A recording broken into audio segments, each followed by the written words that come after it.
আমি আজকে লাচ্ছা সেমাই রান্না করেছি। আমি এটার জন্য ফ্রাই প্যানে 3 টেবিল চামচের মতো ঘি ঢেলে দিলাম।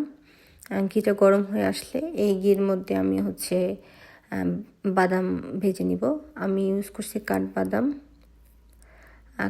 দিয়ে দিলাম, যেটাকে আমন্ড বাদাম বলা হয়। তারপর এটা পেস্তা বাদাম, আর এটা আমাদের নর্মাল যে চীনা বাদামটা, ওই বাদাম। আমি ভালো করে বাদামগুলা ভেজে নিব, এমন স্মেল হবে ভাজার পরে। এত বাদাম আর ঘি ভাজলে এত ভালো একটা স্মেল আসে, অনেক ভালো লাগে। আশা করি আপনারা বাসায় ট্রাই করবেন।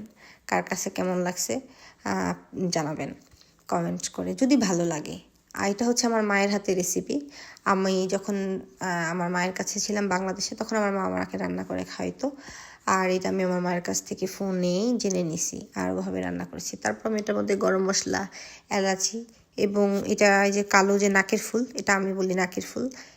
এটার নাম যেন কি, আসলে আমার মনে পড়তেছিল না, ওটার নাম কি মনে আসতেছে না, কিন্তু এটাকে আমি নাকফুল নামেই চিনি।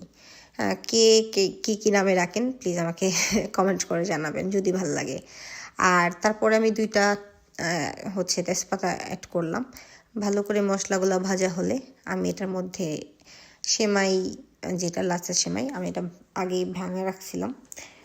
ওটা আমি 1 প্যাকেটের মতো সেমাই ইউজ করছি, আমার লাগছে। আর পুরো সেমাইটা আমি দিয়ে দিলাম। চুলাটা একটু কমায় দিয়েছে, কারণ কি চুলাটা এত বাড়ানো ছিল যে সেমাইগুলো নিচ থেকে পুড়ে আসতেছিল। তো এই সেমাইটা কি ভাজার সময় না, সব সেমাইগুলো উড়ে যেতেছিল আমার। আমি কথা বলতেছিলাম আম্মুর সাথে, বলতেছিলাম দেখো সবগুলো সেমাই পড়ে যাচ্ছে। তারপরে ভালো করে সেমাইগুলা ভেজে নেবেন ঘির মধ্যে। আর কেউ যদি লবণ দেন, আমরা আসলে নর্মালি মিষ্টি জিনিসের মধ্যে আমরা লবণ ইউজ করি না। আর কেউ যদি মনে করেন যে না আপনারা লবণ ইউজ করবেন, তাহলে আমি হাত দিয়ে ভালো করে করতেছিলাম, সবগুলো সেমাই পড়ে যাচ্ছিল। তারপরে আমি ভালো করে ভেজে নিলাম। ভাজার পরে ওয়াও, দেখতে খুবই ইয়াম্মি লাগছে। আমার ভাজার পরেই তখনই মনে হচ্ছিল, খুবই আম্মুর কথা মনে পড়ছিল, যে আম্মু রান্না করতো।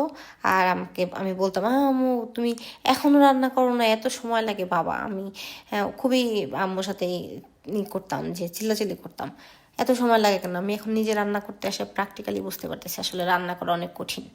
তো তারপর আমি চিনি অ্যাড করলাম, কারণ ভালো করে ভাজা হয়ে যাওয়ার পরে চিনি দিয়ে দিবেন।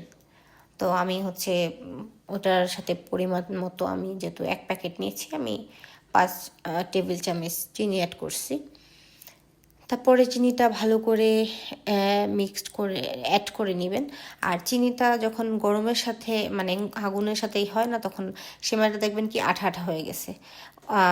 আমারটাও দেখেন আঠা আঠা হয়ে গেছে, কারণ চিনিটা তো গলে গেছে গরমে তাপে। তারপরে ভালো করে চিনিটা অ্যাড করে মিক্সড নাড়াচাড়া দিয়ে দেখবেন যে সবগুলো সেমাইয়ের সাথে চিনিটা মিক্সড হলো কি না। আর আমি এটার মধ্যে নারিকেল ইউজ করব। যদি কেউ মনে করেন যে না নারিকেল ভাল লাগে না, তাহলে সেই স্কিপ করতে পারেন। বাট আমার কাছে নারকেল দিয়ে খেতে খুবই ভাল লাগে। আর আমি যেহেতু বাহিরে থাকি, বাহিরে বলতে আমি বাংলাদেশের বাইরে, এখানে ওইভাবে কাঁচা নারকেল পাওয়া যায়, বাট ও নারকেল তো কুড়ানো ছোলা অনেক বেশি টাফ, যার জন্য আমি নারকেল পাউডার ইউজ করছি।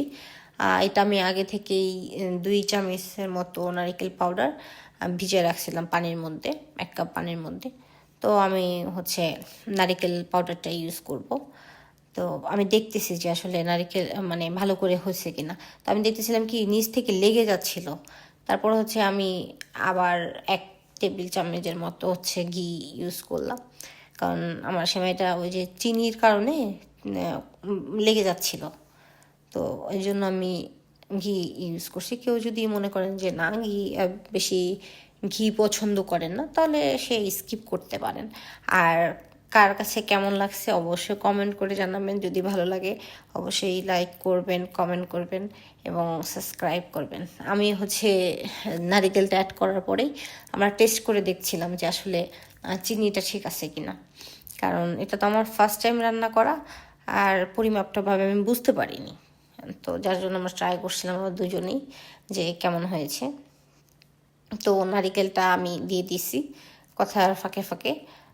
আমি আসলে নারকেলটা ভালো করে অ্যাড করতেছি আর ট্রাই করতেছি যে না চিনি হয়েছে কিনা। আমার মনে হচ্ছে যে চিনি একটু লাগবে। তো আমরা দুজন আবার আলোচনা করতেছিলাম যে আর একটু চিনি দিব, দিলে মনে হয় ভালো হবে। তো পরে আমি আর কি করলাম, তো আমাদের কাছে মনে হচ্ছে যে একটু চিনি লাগবে, তাই আমরা 1 টেবিল চামচের মতো চিনি অ্যাড করেছি। আর এটা হচ্ছে আমাদের ফাইনাল লুক।